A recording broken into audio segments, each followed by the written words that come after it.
this episode of Travelogue, get ready for some fun-filled frolics.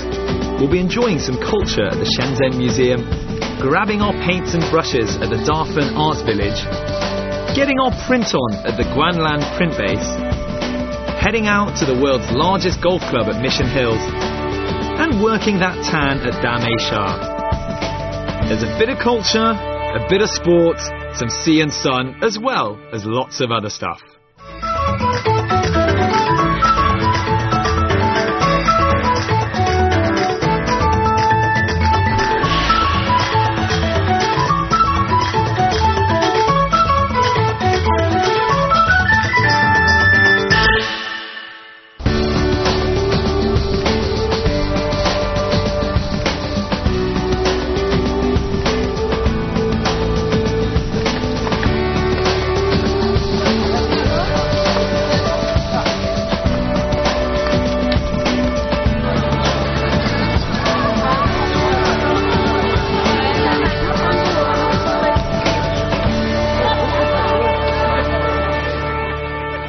Hi, I'm Mark Edwards. Welcome to Travelogue and welcome to Shenzhen.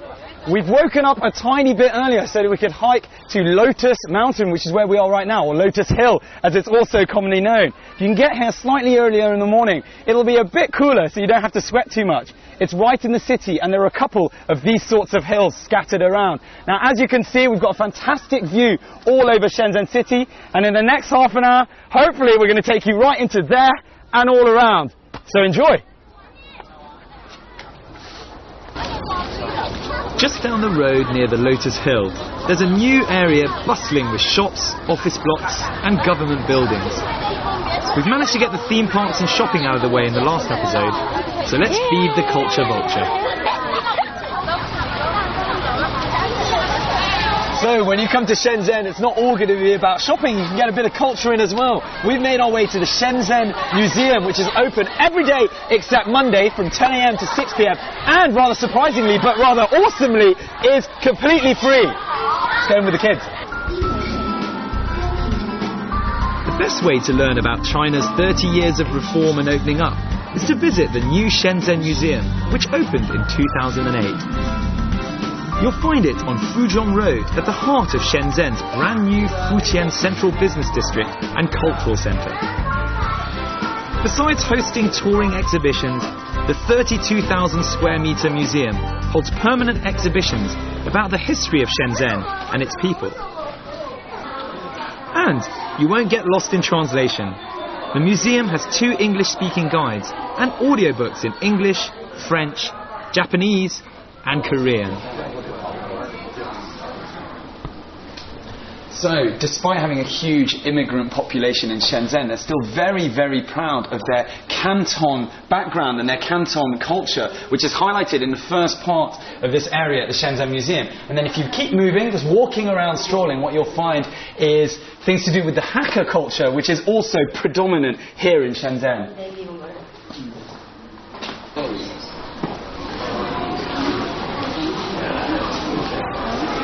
In Germany, because I find it very strange, you don't have to pay to get into this museum. Yeah, I would have expected it to be almost like derelict kind of museum, but it's very nice and it shows a lot of culture. Is that the same in Germany? Most of the museums free, or? No, in Germany it's a different way. You have to pay when you have to pay. Most of the museums. It's the same in the UK and in France and everything. That's why I'm a bit surprised when I came here. Coming to the Shenzhen Museum really gives you a chance to learn all about the culture of the people in the old days who came here long before the city was made.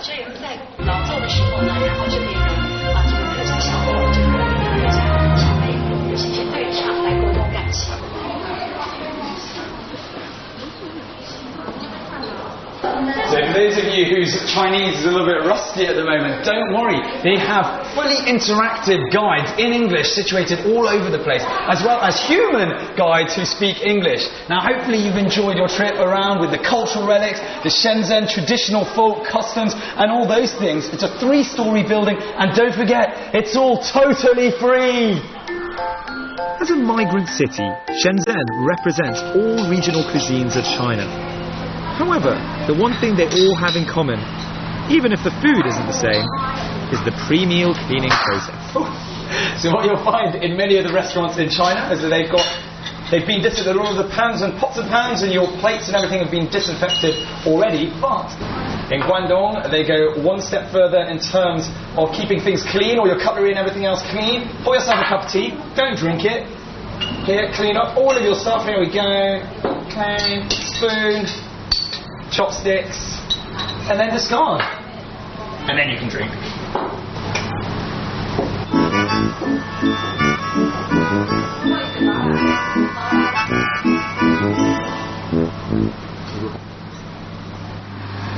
So, fully satisfied and a bit sleepy. For lunch today we tried out some typically Chinese food from Foshan, very light and doesn't use too many spices. Most of the dishes retail around 20 to 30 RMB. And I'll tell you what, I'm just going to descend into a little food coma now. Like that? The Crane Lake Villa is one of the biggest Hakka residences in the city. Surrounded by modern buildings, the ancient residence, now a Hakka folk culture museum, is strikingly grand. Its wall required almost 5,000 cubic meters of mud, sand and stone to finish. And it's open from 10 a.m. to 6 p.m. So the Crane Lake Villa was built almost 200 years ago during the reign of Emperor Qianlong in the Qing dynasty, and it's one of the largest walled complexes, Hakka style, in the whole of China. Now for all you architectural buffs out there, it's a perfect chance to see what traditional Hakka architecture looks like. So the Crane Lake Villa used to be a huge residential complex and is now being changed into a traditional Hakka museum. Tickets are 10 kwai or 5 kwai if you've got your student card on you, so don't forget that. We're on our way. It's about 30 kilometers north of Shenzhen city centre, but we're on our way to Dafeng, which is an oil painting village. See you there.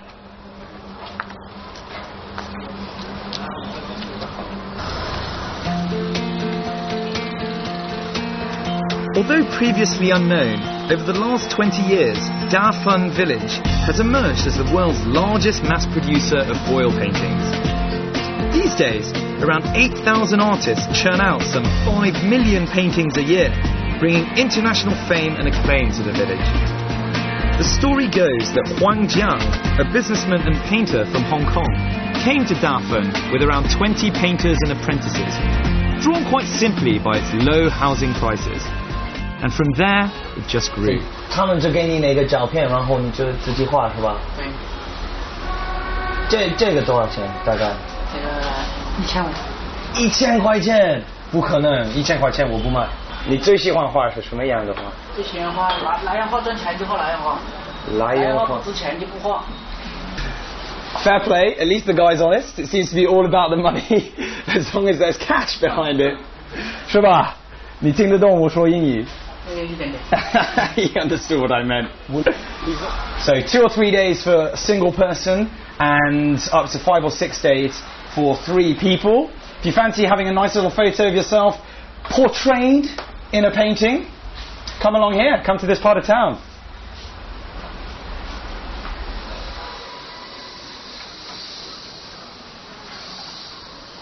We'll try and come down here on a slightly nicer day and meander around the narrow, shady lanes whilst you take in the scent of painting oils which permeate the air and are soothed by the soft classical music which drift out from the storefronts. You'll find artists tucked into small nooks and crannies throughout the village, painting everything from abstract to Art Deco, folk to futurism and realism to romanticism. So from the copies of photographs and portraits on the outside, we've also got originals here in many of the galleries that they have situated, where you've got shops and galleries intertwined all around Dafeng. So come have a wander around, check out some art. The locals say that during peak times, there can be as many as 10,000 painters in the village, and many of the shops and stalls are open 24 hours. You're totally spoilt for choice. If you get a little bit tired of haggling outside, you can take in the atmosphere in the gallery and enjoy a nice cup of tea surrounded by all this creativity.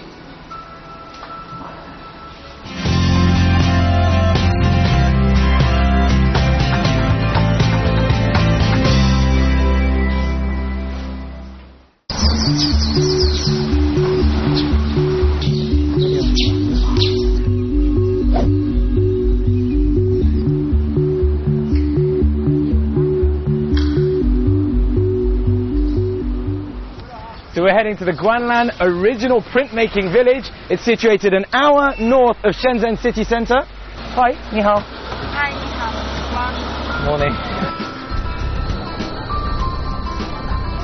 Having got a taste of the painting scene, broaden your artistic horizons and head over to another tranquil village called the Guanlan Print Base. Here, you'll find an artistic and creative hub. Previously workshops for factories, more than 1,000 square meters of old buildings have been transformed into studios for print artists. Home for centuries to the hard-working Hakka people, the village consists of typical Hakka buildings with grand watchtowers shrouded by lively tropical plants.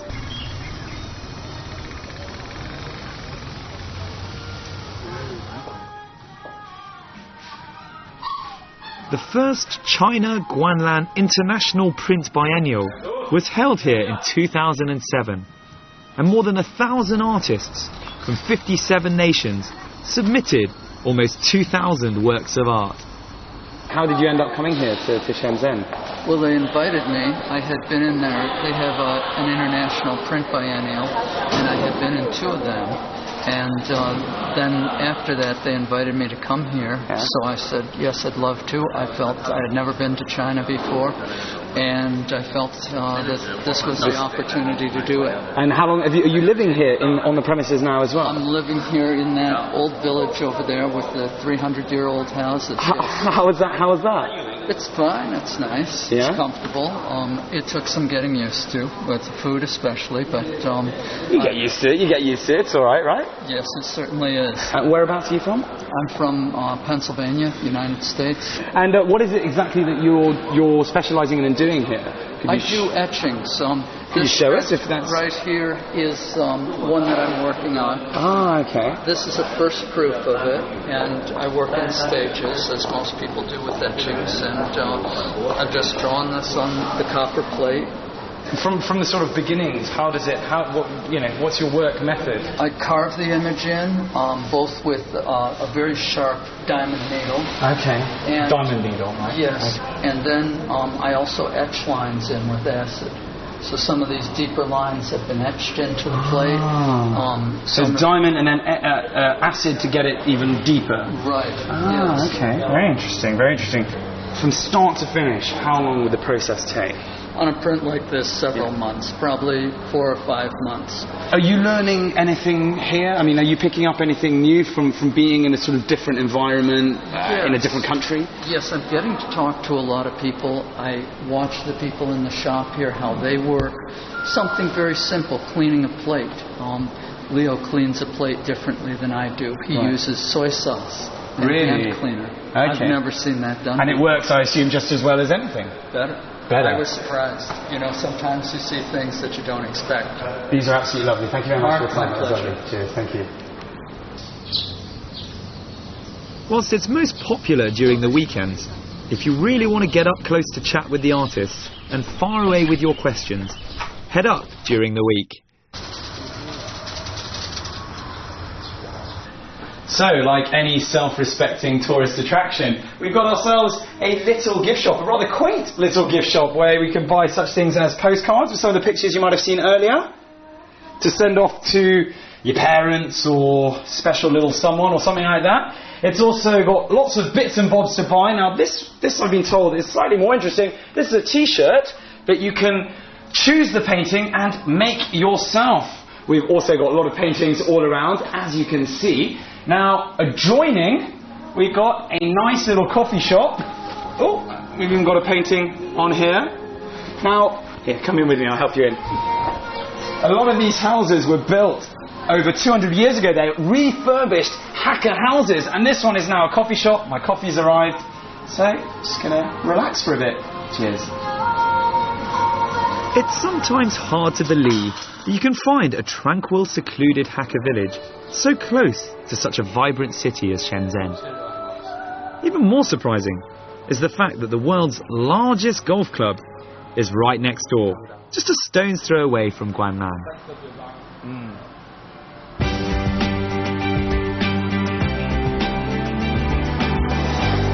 So Shenzhen is a city filled with golf courses, and we've come to the #1 golf resort here in the city, but also certified by the Guinness Book of Records, the #1 golf resort in the whole world. And I'll explain to you why. There are 12 legends who've designed their own courses. This guy, right here, Jack Nicklaus, was the first to design in 1994. If we keep walking along, come with me, come with me. A British legend, Nick Faldo. So hopefully we'll get to show you around some of these legendary courses. I'm going to go inside and get ready. So just as a piece of information, if you are thinking of coming here on your own to have a round of golf, unfortunately you won't be able to unless you are a member or you have a member help you in. But if you book yourself into one of the hotels here, then the rules are slightly different and you will be able to play on your own. Hi, Mac. How are you doing? Yeah, you all right? yeah. Welcome to Thank you very much. Very kind of you.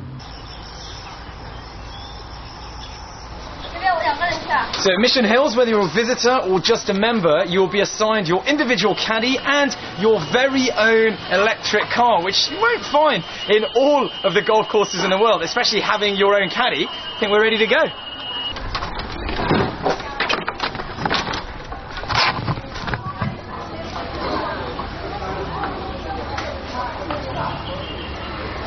The Jack Nicklaus course.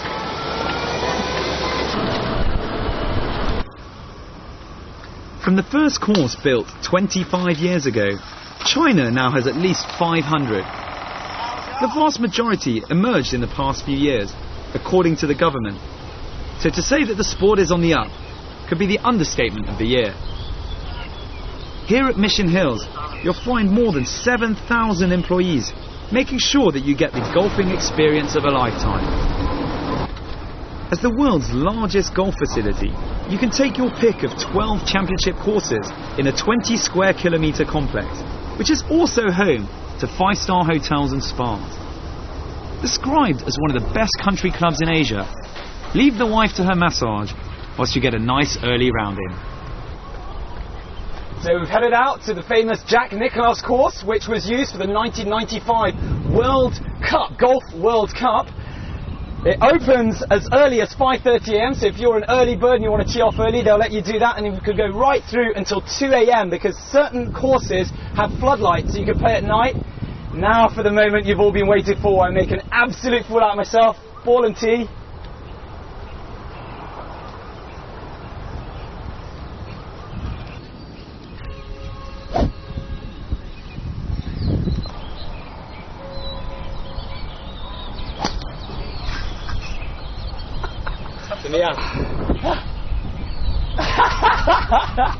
Take one, mulligan. Let's go again.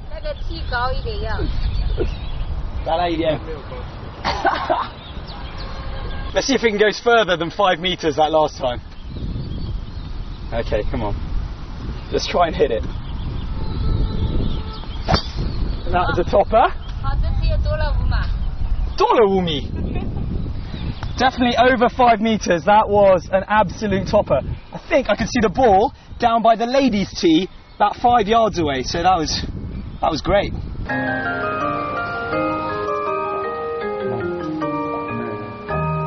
Having had your fun at Mission Hills, and seeing as you're in a shopper's paradise, it's probably time to get your wallet out. However, today we're showing you a slightly more niche area of shopping called the Guanlan Porcelain Valley, which also happens to be right next door to Mission Hills. How convenient. Apologies if I come over a tiny bit nervous. That's because because I get my hands all over the place. I feel like a bull, quite literally, in a china shop. But when you come here, don't you worry. Just make sure you check out the porcelain that they have on display. They use very, very pure colours, so red here. Now, this set, for instance, would retail at 8,800 kwai, so around sort of £800 at the current exchange rate, and you would get 60 items, all the ones that you can see. So don't forget to get those on your wedding list. Now, with no prior knowledge of porcelain and ceramics whatsoever, I was lucky to have an assistant guide me through the different processes and the reason why a lot of the pieces here are so unique and so expensive. I was told that the colour is what gives it the price tag. It's almost like a museum and a shop rolled into one here. Still, you'll probably prefer to window shop at the 1 million RMB ceramic piece, rather than run it through the till.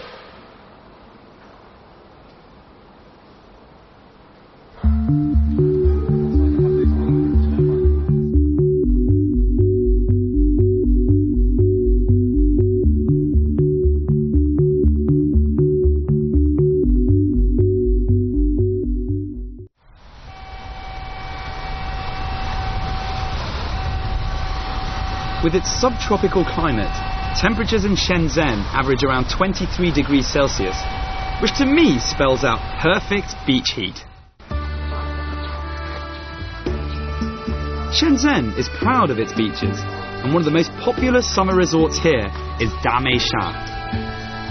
Promising golden sand beaches and clear seawater, it's free to the public and attracts more than 10,000 swimmers on weekends and public holidays.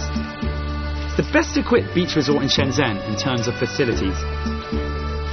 It also happens to host the International Sand Sculpture Festival.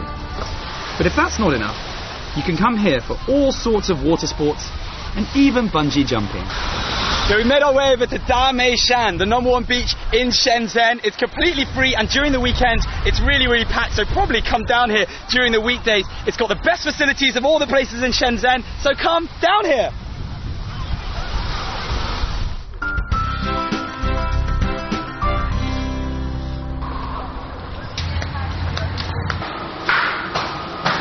So if you're looking for a good view over Dameishan, head up here to their watchtower, which is situated 50 meters up in the air, and it has been marketed as a wish tower, which I've got to admit I'm slightly skeptical about. But if you're willing to part with 20 RMB for a fantastic view and some good opportunities to take photographs, come here.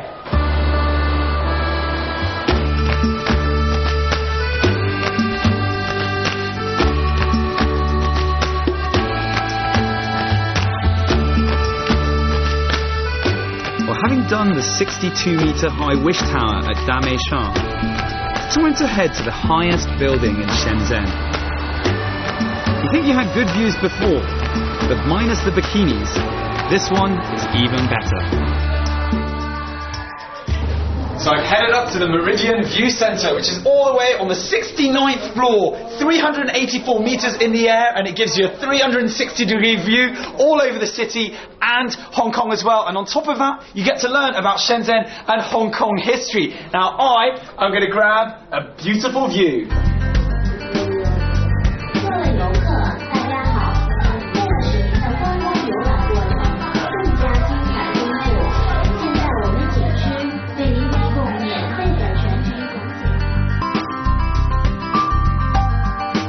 So a few things to see besides the view, and it closes at 10.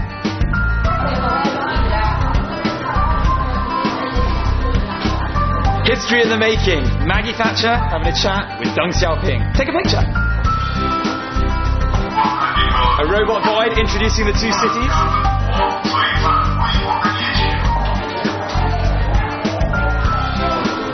A gift and souvenir shop with some general knickknacks. Food and drink.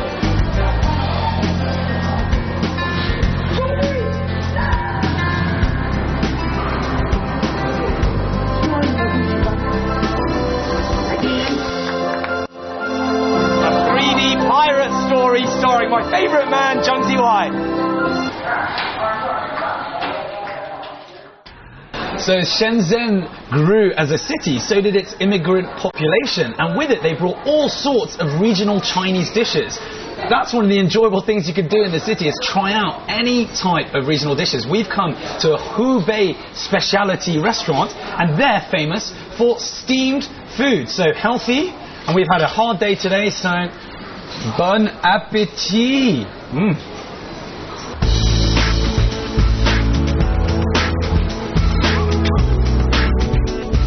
Well, as the day draws to night, it's the perfect time to savour Shenzhen's dining and nightlife options.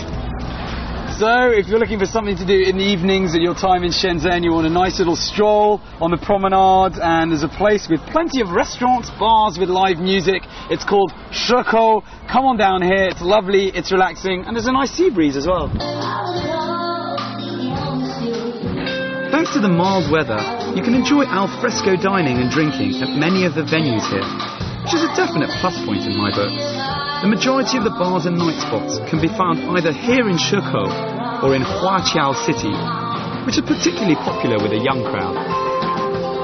Whatever you choose, make sure you enjoy a good beer in the evening, especially if, like me, you've nailed a good round of golf.